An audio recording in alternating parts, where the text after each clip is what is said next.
মামুন ভাই, আপনি এবার মন লেগে আম আনলেন না? এই আমের সিজন চলে আসলো, রাজশাহী থেকে একটু মন লেগে একটু আম আনলেন না?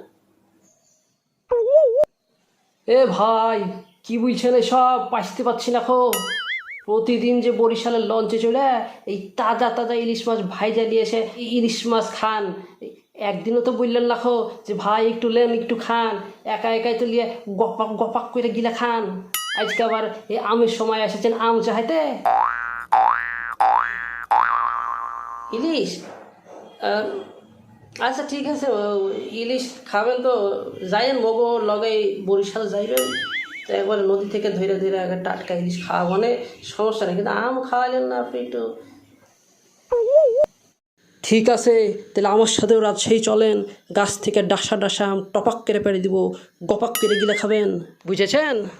না মানে ওই মন লেগে একটু আম আনতেন, একটু রাজশাহীর বাড়ি, আপনার রাজশাহীতে আসার সময় একটু আম আনতেন, মন লেগে একটু সমস্যা কী হইতো?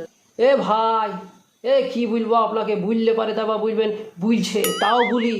রাজশাহীতে বাড়ি তার মানে এই ভাইবেলিয়ান না যে চকির তলে আম বিছিয়ে তারপরে পাটি রেখে শুয়ে থাকি, বুঝেছেন? রাজশাহীতে বাড়ি মানে সবার আম গাছ কি আম বাগান নাই, ব্যাপারটা বুঝে তারপরে আম চাহাবেন। আচ্ছা ঠিক আছে, আপনার আম আনন্দ লাগতো না, ওই প্রয়োজনে রাজশাহী যাইয়ে আম খাবানি, বুঝছো মন? হ্যাঁ।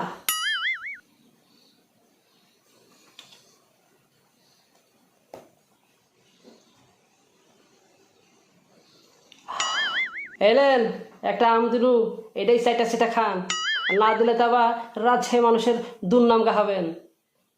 এলেন। আপনি আইসেন, দাঁড়ান।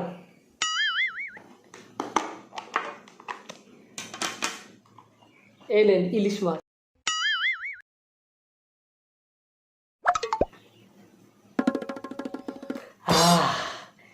রাজশাহী রাম সমিষ্ট।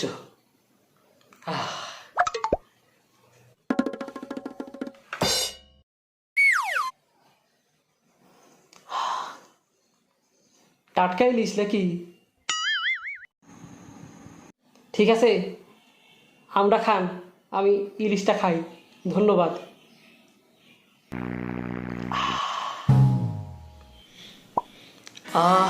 রাজশাহী রাম, ধন্যবাদ।